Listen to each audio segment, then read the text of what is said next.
नमस्कार दोस्तों, आपका स्वागत है हमारे यूट्यूब चैनल पर और आप हमारे यूट्यूब चैनल को मिएंडरिंग मॉन्क नाम से सर्च कर सकते हैं। MEANDERING MONK। ठीक है। और जो है अब आज डेट है 11 अक्टूबर 2023 और आज द हिंदू एडिटोरियल में हम दो टॉपिक डिस्कस करने वाले हैं। उससे पहले जो आज की मेन न्यूज़ है उस पर हम देख लेते हैं। अरुंधति रॉय पर जो है केस करने के लिए जो सेक्शन 124 ऑफ आईपीसी के अंतर्गत इनके ऊपर जो है सेडिशन का केस जो है लगाया जाएगा। एक्चुअली में क्या है कि इस केस के अंतर्गत आईपीसी सेक्शन 124 ए आपको पता है कि बहुत ज़्यादा चर्चा में रहता है और जो है गवर्नमेंट और जो मतलब कि जितने भी एनजीओ हैं या फिर जो भी स्टेक होल्डर्स हैं वो इस एक्ट को या फिर इस सेक्शन को जो है ड्रैकोनियन मानते हैं, जो कि हमारी डेमोक्रेसी के लिए इसको अच्छा नहीं मानते हैं। तो इस वजह से जो है इसको तभी लगाया जा सकता है जब स्टेट इसको अलाउ करे। तो इसीलिए जो है एलजी के पास सैंक्शन के लिए गया हुआ था दिल्ली के, और उन्होंने इसको सैंक्शन कर दिया। तो ये 124 ए सेडिशन का है, ये आपको पता होना चाहिए।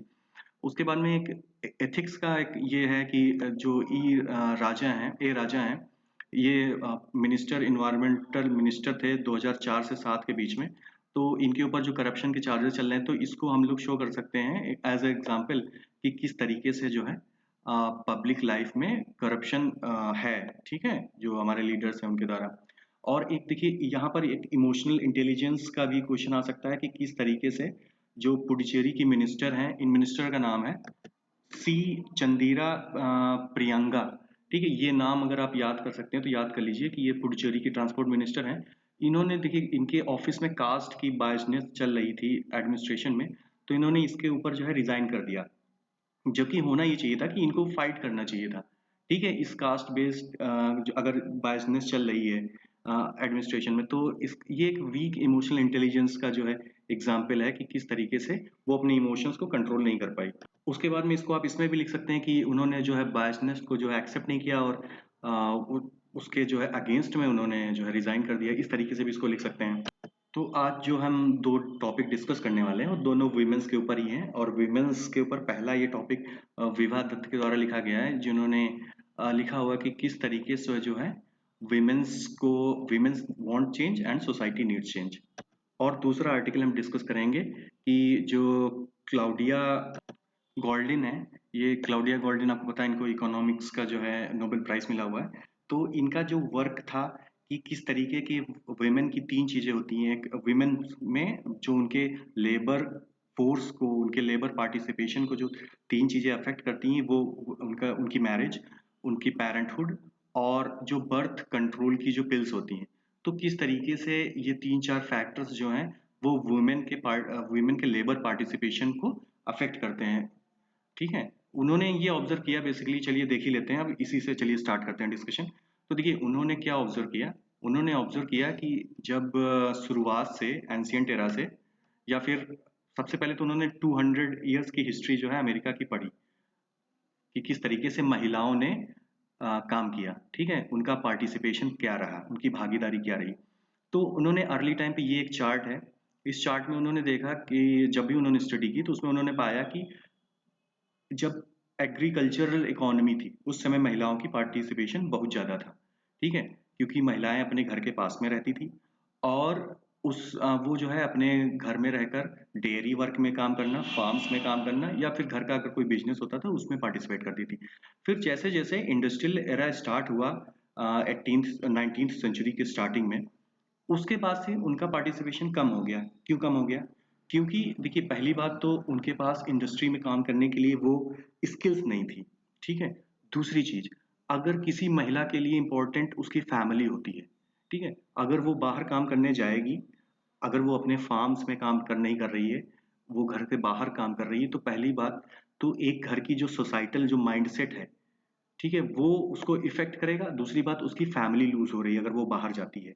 तो इस तरीके से ये जो मैरिज वुमन की बात हो रही है, ठीक है? तो मैरिज वुमन का पार्टिसिपेशन मैन्युफैक्चरिंग सेक्टर में कम था। लेकिन फिर क्लॉडिया ने ये एक्सपीरियंस किया कि जो वुमेन्स हैं, जो अनमैरिड वुमेन्स हैं, उनका लेकिन पार्टिसिपेशन अधिक है मैन्युफैक्चरिंग में। इससे यही निष्कर्ष निकलता है कि जो मैरिड वुमेन्स हैं, वो काम नहीं कर पाती हैं उतना अच्छे से, क्योंकि उनके सामने बहुत सारी ऑब्स्टेकल्स रहती हैं। फिर जब सर्विस सेक्टर बूम आई लेटर 19th सेंचुरी में और अर्ली 20th सेंचुरी में, 1930 के आसपास मान लीजिए, तब वुमेन का पार्टिसिपेशन रेट इंक्रीज हुआ। लेकिन उस टाइम तक प्रॉब्लम ये हो गई थी कि जो वुमेन्स थी वो मतलब कि जब उनकी उनके बच्चे हो जाते थे, उसके बाद जब वो बड़े हो जाते तब फिर वो जॉब में आती थी। और उसकी वजह से क्या होता था, उनकी कई बार देखिए उन्होंने पहले जॉब करना स्टार्ट किया, फिर उनकी शादी हो गई, फिर उनके बच्चे हो गए, फिर उसके बाद में जब वो एक लॉन्ग पीरियड के टाइम आती थी तो उनके पास वो स्किल कई बार उनकी डिग्रेड हो जाती थी, ठीक है? तो उसकी वजह से वुमेन्स का कोई ज़रूरी नहीं है कि पार्टिसिपेशन रेट उतना अच्छा रहा, और कई बार जो है उन लोगों को जो एम्प्लॉयर्स होते थे, वो भी महिलाओं से ज़्यादा जो है पुरुषों को चूज़ करते थे। क्योंकि पुरुष जो है वो लंबे समय तक वर्किंग आवर्स में भी काम कर सकते थे और लॉन्ग ड्यूरेशन में भी काम कर सकते थे। बट वुमेन्स का जो है फैमिली को लेके कई सारे इश्यू होते थे। फिर धीरे-धीरे क्या हुआ कि जब एजुकेशन इम्प्रूव हुई, ठीक है? पेरेंटिंग इम्प्रूव हुई, ज़्यादा से ज़्यादा एजुकेशन दिया गया, तो फिर महिलाएँ अपने करियर्स पे फ़ोकस करने लगी।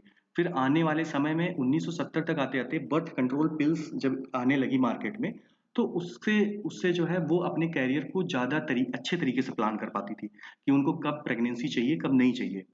ठीक है? तो इस तरीके से इस पूरे जो आर्टिकल में क्लाउडिया ने यही डिस्कस किया हुआ है। तो इसकी ये समरी मैंने बनाई हुई है। तो इसमें आप लोगों के लिए इम्पोर्टेंट क्या है? सबसे पहली बात तो देखो, आप लोग जब भी वुमेन्स के बारे में कोई भी इश्यू लिखेंगे, ठीक है? जैसे आप लिखेंगे कि वुमेन्स का जो पार्टिसिपेशन रेट वर्किंग में कम क्यों है, लेबर फोर्स में? या फिर महिलाएँ जो है, महिलाओं का पार्टिसिपेशन इतना बराबर क्यों नहीं हो पाया, इतने मॉडर्न एरा तक इतना टाइम क्यों लग गया? ठीक है? तो उसमें आप बता सकते हैं कि जो प्रोफ़ेसर क्लॉडिया गोल्डिन हैं, जो कि नोबेल प्राइज़ विनर हैं, उनके हिसाब से महिलाओं की जो है पार्टिसिपेशन रेट लेबर फोर्स में, उनकी मैरिज और उनका जो है उनकी पेरेंटिंग और जो कंट्रासेप्टिव पिल्स हैं, इसके हिसाब से जो है उनकी लेबर फोर्स में पार्टिसिपेशन इफ़ेक्ट होती है, ठीक है? और जो सोसाइटल एनवायरनमेंट होता है, उसकी वजह से इफ़ेक्ट होती है। तो ये मैंने जो है थोड़ा-सा इसको मतलब कि संक्षेप में लिख के दे दिया है, ठीक है? तो आप लोग इसको एक बार देख लीजिएगा। लेकिन एक चीज़ हमेशा याद रखिएगा कि वुमेन्स का पार्टिसिपेशन कम क्यों है? देखिए अभी इंडिया इनइक्वालिटी रिपोर्ट आई थी, ठीक है? सॉरी, इनइक्वालिटी रिपोर्ट आई थी ऑन इंडिया, देख लीजिएगा, कल कल ही शायद मैंने डिस्कस किया था। तो उसमें ये बताया जाता है कि जो एजुकेटेड वुमेन्स हैं, वो 40% से ज़्यादा अनएम्प्लॉयड रहती हैं, ठीक है? तो अब आप समझ लीजिए कि किस तरीके से जो है इनइक्वालिटी, तो अब अगर इनइक्वालिटी आए आए या जेंडर गैप आए, जैसे ग्लोबल जेंडर गैप रिपोर्ट आई हुई है, ठीक है? तो ग्लोबल जेंडर गैप कम होने का रीज़न क्या है? तो आप बताएँगे कि भाई किसी भी वुमेन्स के लिए उसके जो है उसको चाइल्ड को बियर करना पड़ता है, उसको जो है उसको पाल-पोस के बड़ा करना पड़ता है। तो ये क्लाउडिया ने भी बताया हुआ, अगर आप ये कोट कर देंगे तो आपको जहाँ 4 नंबर मिलने होंगे वहाँ 5 नंबर मिलेंगे, ठीक है? अगला टॉपिक जो हमने बताया था, वो वुमेन्स के बारे में ही है। अब इसमें जो है ग्लोबल जेंडर गैप के बारे में डिस्कस किया गया 2023 में, ये जून में रिपोर्ट आई थी। तो उसी का एक हिसाब से इन्होंने एक संदर्भ ले लिया है, जिसमें ये बताते हैं राइटर कि 131 साल अब लगेंगे अभी आने वाले फ्यूचर में जेंडर गैप को एकदम खत्म करने के लिए। जेंडर गैप किस किस चीज़ में होगा? जेंडर गैप भाई एम्प्लॉयमेंट अपॉर्चुनिटीज़ में होगा, पेमेंट्स में होगा, ठीक है? मतलब कि वेजेस में होगा, और एजुकेशन में पार्टिसिपेशन में होगा, ठीक है? तो और अपने घर ही में आप देखिए, अपनी सोसाइटी में, अगर इंडियन सोसाइटी की हम बात करें, तो वहाँ पर भी भाई बॉय को ज़्यादा प्रेफ़र किया जाता है in comparison to a girl. तो तो इस तरीके का जो ये जेंडर गैप की जो प्रॉब्लम है, और स्पेशली इन साउथ एशिया में 149 साल लगेंगे। तो इतने साल क्यों लगेंगे? ठीक है? इस चीज़ को ये हिस्टोरिकल पॉइंट ऑफ व्यू से यहाँ पे राइटर बताती हैं कि ग्लोबल जेंडर गैप का कम होने का रीज़न क्या है और ये इतना टाइम क्यों लग रहा है। ठीक? अच्छा, इसकी ये रिपोर्ट रिपोर्ट निकालता है वर्ल्ड इकोनॉमिक फोरम, ये आपको पता होना चाहिए, बहुत इंपॉर्टेंट है। और 127 जो है इसकी वो है रैंक। तो अब ये अगले साल मान के चलिए मई जून में ही आएगा, उससे पहले ये रैंक आएगी नहीं। तो तब तक के लिए आपको अगर कहीं भी कोट करना हो या फिर एग्जाम में भी आरओ का एग्जाम होगा, तो उसमें ये रैंक आ सकती है, 127th रैंक आउट ऑफ 146, ठीक है? और ये इम्प्रूव हुई है हमारी, क्योंकि इससे पहले 131 या कुछ ऐसे ही था, ठीक है, तो हमारी रैंक इम्प्रूव हुई है। अब राइटर क्या बताती हैं कि देखो रिजर्वेशन का बिल एक अफर्मेटिव एक्शन है और रिजर्वेशन का बिल आ गया 106 कॉन्स्टिट्यूशनल अमेंडमेंट एक्ट है, ठीक है, उसके अंतर्गत न्यू पार्लियामेंट में आ गया है। अब कुछ लोग अभी तक रिजर्वेशन का विरोध क्यों कर रहे थे? रिजर्वेशन का विरोध, भाई महिलाओं के पीछे होने का रीजन क्या है? क्योंकि उनको रिजर्वेशन नहीं दिया गया स्टार्टिंग से। और रिजर्वेशन क्यों नहीं दिया गया? क्योंकि रिजर्वेशन का विरोध होता था। क्यों विरोध होता था? बताया जाता था कि इनएफिशिएंसी और इनकॉम्पिटेंसी है विमेंस में, ठीक है। तो ये राइटर कहती हैं देखो ऐसा कुछ नहीं है, ऐसा सिर्फ ये लोग इसलिए आर्ग्यूमेंट करते थे ताकि इनके जो से एरियाज हैं जहां पर जैसे मान लीजिए अगर फीमेल सॉरी अगर मेल को अगर 100 में से उनके उनके पास 85 सीटें हैं, अगर वो मेल को 33% फीमेल को 33% दे देंगे तो 33 सीटें तो उनकी चली जाएंगी ना उनके यहाँ से। तो वो अपने स्पेस को सेफ गार्ड करने के लिए कि जो आउटस्टेड क्लास है, चाहे वो वल्नरेबल सेक्शन की बात हो, एससी एसटी कम्युनिटी की बात हो, बैकवर्ड सेक्शन की बात हो, ठीक है, फिजिकली हैंडीकैप्ड की बात हो या फिर वुमेन्स की बात हो, वल्नरेबल सेक्शन को हमेशा आउटस्टेड क्लास के रूप में रखा गया है, ठीक है, उनको जो है ज़्यादा स्पेस नहीं दिया गया। और ये भी बताती हैं कि देखिए आप स्टडी देखिए, अभी आप खुद ही सोचिए, इस बार 10 जो टॉप रैंकर्स थे आईएएस में यूपीएससी में उसमें 7 वुमेन्स थी, ठीक है। तो womens performing much better than the in academics, graduate में सबसे ज़्यादा होती हैं वुमेन्स। वुमेन्स वर्कफोर्स में भी ज़्यादा से ज़्यादा जो है पार्टिसिपेट करती हैं। अब वर्कफोर्स आपका वर्कफोर्स से जो जो बाहर काम कर रही महिलाएं वही तो वर्कफोर्स नहीं है ना भाई। वुमेन्स जो है फार्म सेक्टर में भी काम कर रही हैं, वुमेन्स डेयरी सेक्टर में भी काम कर रही हैं, वुमेन्स जो है जो कॉटेज इंडस्ट्री है उसमें भी काम कर रही हैं, ठीक है। तो वुमेन्स जो है हर छोटे मोटे सेक्टर्स में तो काम कर ही नहीं रही है, तो वो तो लेबर फोर्स में उनका पार्टिसिपेशन है ही है। उसके बाद में बताया जाता है कि देखो इंडिया में वुमेन्स की क्या पोजीशन है, आप इससे समझिए कि देखिए न्यूजीलैंड जहाँ पर पूरी दुनिया में जो है वुमेन्स बहुत जल्दी ग्रो कर रही हैं, मतलब कि अपने कैरियर को लेके आगे ग्रोथ हो रही है। जैसे न्यूजीलैंड का एग्जांपल लेती है, न्यूजीलैंड की पीएम जेसिंडा आर्डन, आप देखिए ये एग्जांपल्स आप अपने एग्जाम में आपको कोट करने हैं, ठीक है, कि वहाँ पे अगर कभी बात आए कि ग्लोबलाइजेशन के दौर में वुमेन्स कैसे आगे बढ़ रही हैं तो हम बता सकते हैं कि 37 ईयर्स की एज में जो है जेसिंडा आर्डन जो है पीएम बन गई हैं, ठीक। अब हिस्टोरिकल देखो वुमेन्स को अगर लीडर चूज किया गया तो क्यों चूज किया गया? भाई आज की डेट में तो आप जेंडर गैप है, आप लीडर नहीं चूज करते हैं, ठीक है, उनको उनको आप इनएफिशिएंट बताते हैं, उनको उनके आप इंटेलेक्ट पे जो है भरोसा नहीं करते हैं।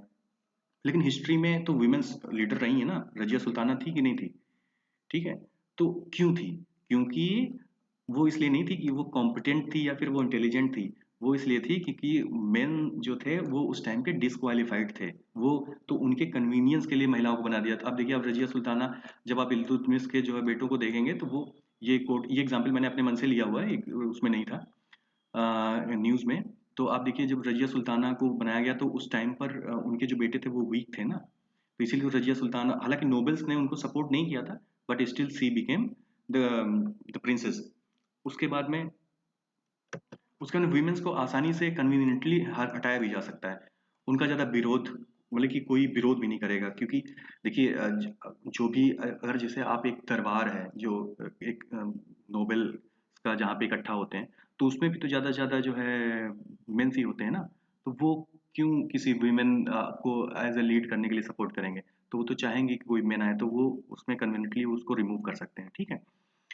आप बताती हैं कि देखिए वीमेंस को हमेशा सपोर्टिव इमोशनल रोल के लिए सपोर्ट किया अप्रिशिएट किया जाता है, मतलब कि supportive emotional as a mother, emotional as a wife, ठीक है, as a girlfriend, as a sister. तो इस तरीके से जो है वीमेंस को हमेशा सपोर्ट अप्रिशिएट किया गया है, प्रशंसा की गई है। लेकिन अगर वो कभी एम्बिशियस और लीडरशिप रोल में आ जाए तो उससे घृणा की जाती है। जैसे वो एग्जाम्पल देती हैं, राइटर एग्जाम्पल देती हैं हिलेरी क्लिंटन का। वो कहती हैं डोनाल्ड ट्रंप और हिलेरी क्लिंटन का देखिए वो हुआ इलेक्शन हुआ, कॉम्पीट किया दोनों लोगों ने, लेकिन लोगों ने हिलेरी क्लिंटन को नहीं चूज किया। वो यहाँ पे इसको मेंस बायसनेस वाली प्रॉब्लम बताती हैं कि ट्रंप को तो बिल्कुल एक्सपीरियंस भी नहीं था पॉलिटिक्स का, हिलेरी क्लिंटन तो एक्सपीरियंस्ड है ना पॉलिटिशियन, आप लोग जानते हैं। तो अब समझिए, तो उन्होंने ये एक रोल एग्जाम्पल दिया जो कि बड़ा ही एकदम सटीक एग्जाम्पल मुझे लगा। उसके बाद में बताती हैं कि देखो अच्छा अब है हमने ये देख लिया, उसके बाद में कौन लोग जो हैं हु अचीव्ड लीडरशिप रोल, ये थोड़ा सा यहाँ पर ये बाद में मैंने पॉइंट ऐड किया था तो इस वजह से ये पास पास में हो गया। तो हु मतलब कि वुमेन्स जिन्होंने लीडरशिप रोल अचीव किया, क्यों अचीव किया, कैसे अचीव किया, ठीक है, वो उन लोगों ने अचीव किया। ये उसी सेक्शन के अंतर्गत आ रहा है ऊपर वाले में कि why womens chosen as a leader, क्योंकि वो प्रिविलेज्ड थी, अपर क्लास की थी, एलीट फैमिली की थी, एफ्लुएंट फैमिली की थी। ठीक है, women's above inheritance received higher education and had influential mentor. मतलब कि जो ऊपर इन चीजों को जो वीमेंस जो है इसको इनहेरिट करती हैं, इनको इन चीजों को, यानी कि प्रिविलेज्ड हो, अपर क्लास से हो, एलीट बैकग्राउंड की हो, एफ्लुएंट फैमिली से हो, एफ्लुएंट मतलब रिच फैमिली से हो, ठीक है, उनकी देखिए हायर एजुकेशन होती है और उनके पास इन्फ्लुएंशियल मेंटर होते हैं, मतलब कि उनके पिताजी, उनके दादाजी बहुत बड़े बड़े बिजनेसमैन होंगे या बहुत बड़े बड़े पॉलिटिशियंस होंगे। अब वो इसमें एग्जाम्पल देती हैं इंदिरा गांधी का, सरोजिनी नायडू का, रानी अमृत राजकुमारी अमृत कौर है, ये रानी मैंने लिखा, राजकुमारी अमृत कौर, ये दो एग्जाम्पल्स मैंने अपने में से लिखे। ठीक है, राजकुमारी अमृत कौर जी हैं। तो वो देखिए, अब ये भी रीजन है कि यही वुमेन्स जो हैं लीडर के रोल में आई हैं। कभी कोई कॉमन वुमेन आपको लीडर के रूप में नहीं दिखेगी। अगर वो कहती हैं, अगर सर्वे कंडक्ट करा दिया जाए ना लेजिस्लेचर में, तो देखिएगा आप 100% वुमेन्स जो हैं वो ग्रेजुएट होंगी, यूनिवर्सिटी ग्रेजुएट होंगी कंपेयर टू मेन लेजिस्लेचर। जितने आदमी जो विधायक या सांसद हैं उनके कंपेरिजन में वुमेन्स जो हैं वो सभी लगभग में ग्रेजुएट होंगी। अब वो कहती हैं कि problems lies with the women, मतलब कि अगर जेंडर गैप है, अगर वुमेन लीडरशिप रोल में नहीं पहुंच पा रही हैं, तो उसमें केवल मेन ही जिम्मेदार नहीं है, उसमें वुमेन्स भी जिम्मेदार हैं। क्यों जिम्मेदार है? क्योंकि भाई इंदिरा गांधी इतने दिनों तक पीएम रही, उन्होंने वुमेन्स के एम्पावरमेंट के लिए क्या काम किए, कितने इफेक्टिव काम किए। 33% वाला रिजर्वेशन आज क्यों आ रहा है, वो इंदिरा गांधी के टाइम पे क्यों नहीं आया भाई? आना चाहिए था ना। तो privileged women who have achieved the role didn't become the supportive और empathetic to aspiration of common women. ठीक, कॉमन वुमेन्स के लिए उनकी कोई वो नहीं थी, मतलब कि एम्पैथी। ठीक है, और ऐसी वुमेन्स जो न्यूट्रिशन, एजुकेशन, फाइनेंशियल इंडिपेंडेंस के लिए फाइट कर रही हूँ, अगर आप उनके लिए नहीं खड़ी हो रही हैं तो वुमेन एम्पावरमेंट, जेंडर गैप कभी नहीं खत्म होगा। ठीक, इन वुमेन्स को, ये जो एम्पावर्ड वुमेन है जो लीडर बनी है जिनका नाम यहाँ पे दिया हुआ है, ये वुमेन सोचती हैं कि ये इनके खुद के एफर्ट्स हैं, सेक्रीफाइसेस हैं, लेकिन ऐसा नहीं है। ये इनके पर्सनल एडवांटेज हैं। ठीक है, इन्होंने अच्छी फैमिली से, जैसे सरोजिनी नायडू है, ये किंग्स कॉलेज ऑफ लंदन से पढ़ी हुई हैं, तो ये इनका एडवांटेज है। बताया जाता है कि अब जो जब राउंड टेबल कॉन्फ्रेंसेस हो रही थी 1930 से 1932 में, तो उस टाइम पे सरोजिनी नायडू और बेगम जहां आरा शाहनवाज, बेगम जहां आरा शाहनवाज जो है ये मुस्लिम लीग की लीडर थी, जो मुस्लिम लीग को रिप्रेजेंट करती थी। तो ये दोनों लोग गई थी वहां पर राउंड टेबल कॉन्फ्रेंस में, रिप्रेजेंट करने, किसको रिप्रेजेंट करने, all India womens conference, womens India association और central committee of national council of women. ये आप याद रखिए, नेशनल काउंसिल ऑफ वुमेन। देखिए, ये जो तीन ऑर्गेनाइजेशंस हैं, ये इंडिपेंडेंट इंडिया से पहले के बहुत इंपॉर्टेंट वीमेंस के ऑर्गेनाइजेशंस हैं। इनको आप हमेशा कोर्स कर सकते हैं अपने एग्जाम में। फिलहाल आप ऑल इंडिया वीमेंस कॉन्फ्रेंस को तो हमेशा कोट ही कर सकते हैं। ठीक है, ऑल इंडिया वीमेंस कॉन्फ्रेंस 1927 में बनाई गई थी। वीमेंस इंडिया एसोसिएशन, ये देखिए, ये बनाई गई थी 1917 में, यहाँ साइड में मैंने लिख दिया है, 1917 में बनाई गई थी। और ये चेन्नई में बनाई गई थी एनी बेसेंट के द्वारा और मार्गरेटा कजिन के द्वारा। ठीक है, और जो आपकी ऑल इंडिया वुमेन काउंसिल है, ये नॉर्मल थी। ठीक, नेशनल काउंसिल ऑफ वुमेन जो है, इसको भी मार्गरेटा कजिन ने बनाया था। ठीक है, तो ये आप एक बार देख लीजिएगा। अब देखिए, ये बताती हैं कि जब सरोजनी नायडू और बेगम जहां आरा शहनवाज राउंड टेबल कॉन्फ्रेंस में गई, तो उन्होंने मतलब फीमेल को रिप्रेजेंट करने के लिए, फीमेल रिजर्वेशन के लिए किसी फेवरेबल टर्म की बात नहीं की कि हमको जो है फेवरेबल ट्रीटमेंट मिलना चाहिए। अब देखिए, उन्होंने ऐसा क्यों नहीं किया? क्योंकि वो कॉमन वीमेन की, जो जिसकी बात की हमने, कि जिसके लिए न्यूट्रिशन, जिसके लिए फाइनेंशियल इंडिपेंडेंस, जिसके लिए एजुकेशन के लिए जो स्ट्रगल कर रही है, वो दर्द तो ये लोग समझती नहीं थी शायद ठीक से, अकॉर्डिंग टू राइटर, मेरे हिसाब से नहीं। तो सरोजनी नायडू देखो, एजुकेटेड फ्रॉम किंग्स कॉलेज, बेगम जहां आरा। अच्छा हाँ, उसके बाद में और बताती हैं कि बेगम जहां आरा और फिर राधाबाई, ठीक है, राधाबाई सब्रयन, ये जो है, इन्होंने 5% रिजर्वेशन के लिए सिर्फ एडवोकेट किया था बाद में। ठीक, जहाँ आरा जो है क्वींस मैरी कॉलेज लाहौर से पढ़ी थी, और राधाबाई सब्बरयन जो है ये ऑक्सफोर्ड से पढ़ी हुई थी। अच्छा, ये इनके बारे में मैंने देखा था, राधाबाई सुब्रयन के द्वारा, सुब्रयन के बारे में, तो ये जो है एक नॉर्मल पॉलिटिशियन है। ठीक है, इन्होंने गोलमेज सम्मेलन में पार्टिसिपेट किया था। ठीक, तो अब देखिए, अगर आपको रिजर्वेशन मांगना ही है तो आप केवल 5% का रिजर्वेशन मांग रही हैं। तो इसमें तो आपकी गलती है ना, इसका मतलब आप वीमेन के रिजर्वेशन को डिनाई कर रही हैं, सीधी सी बात। भाई क्या 5% वीमेंस हैं हमारे देश में? ऐसा तो नहीं है। अगर उस टाइम पे भी जेंडर गैप कितना भी रहा होगा, फिर भी अगर सेक्स रेशियो गड़बड़ रहा होगा, तब भी मान के चलिए कि 40% तो रहा ही होगा ना। तो एटलीस्ट इस रिजर्वेशन मांगने की कोई मतलब नहीं है। तो अब आगे राइटर बताती हैं कि देखो, ये बात हो गई कि भैया जेंडर गैप की, और जेंडर गैप इस तरीके से ख़त्म नहीं होने वाला, क्योंकि हिस्टोरिकली भी वीमेंस को सपोर्ट नहीं किया गया है, इवन वीमेंस के द्वारा ही। ठीक है, वीमेंस के द्वारा ही नहीं सपोर्ट किया गया है। और ये भी समझा जाता था कि वो इनकॉम्पिटेंट होती हैं और इनएफिशिएंसी होती है, ठीक है, उनमें। तो और जब भी उनको चूज़ भी किया गया, तो वो इस वजह से नहीं चूज़ किया गया कि जो है वो कॉम्पिटेंट है, इस वजह से क्योंकि वहाँ पे मेंस अवेलेबल नहीं थे। तो अब वे फॉरवर्ड में बोलती हैं कि रेग्रेसिव व्यूज जो हैं on gender equality held by both men and women need fundamentally shift on in orientation. ठीक, रिग्रेसिव व्यूज मतलब जेंडर इक्वालिटी को लेके बेसिकली इक्वालिटी से ज़्यादा हमें अब इक्विटी लाने की ज़रूरत है। इसको आप इक्वालिटी से इक्विटी कर सकते हैं। क्यों इक्विटी कर सकते हैं? क्योंकि इक्विटी में देखिए क्या होता है कि हर जैसे एक एक जो वीमेन है जो बहुत ही पुअर क्लास से आती है, तो उसको हमें बड़ा सपोर्ट देना है, ठीक? और जो वीमेन एलीट क्लास से आती है, उसके लिए अगर आप थोड़ा सा भी स्पेस दे देंगे, तो वो निकल के एक्टिविस्ट बन जाएगी, लेकिन इस बंदी को ज़्यादा सपोर्ट चाहिए, ठीक है? तो हम इसको जो है फंडामेंटल शिफ्ट ऑफ ओरिएंटेशन में ये इक्विटी डाल सकते हैं यहाँ पर, ठीक है? Reservation not limited to privileged women but poor and backward and space for women in patriarchal world, ठीक? तो ये था आर्टिकल। इससे बहुत ज़्यादा पॉइंट्स मेरे हिसाब से नहीं निकल के आए हैं, फिर भी आप लोग जो है कि हिस्टोरिकल आपको पॉइंट ऑफ व्यू मिल गया कि आप ये पॉइंट जरूर सपोर्ट कर सकते हैं कि सिर्फ वीमेंस के बैकवर्ड होने का रीजन सिर्फ मेन ही नहीं है, या फिर मेन डोमिनेटेड वर्ल्ड भी नहीं है, वीमेंस भी हैं। और देखिए मेन और वीमेन दोनों लूज करते हैं। आज ये बात जो है क्लॉडिया ने बोली हुई है, जो कि आज नोबेल प्राइज की विनर है। उन्होंने बोली हुई है कि देखो, जब काम होता है ना, जब वर्क होता है, तो उसमें जहाँ वीमेन को अपने प्रोफेशनल कैरियर को सेक्रीफाइस करना पड़ता है फैमिली के लिए, तो वहीं मेन को अपने अपने अपनी फैमिली के टाइम को जो है बर्बाद करना पड़ता है, मतलब कि वो नहीं दे पाते हैं अपनी फैमिली को टाइम काम के चक्कर में। तो दोनों लोग कहीं ना कहीं लॉस में रहते हैं। तो फिलहाल आज के लिए इतना ही। Thank you so much, have a good day and keep liking, keep subscribing. Thank you so much.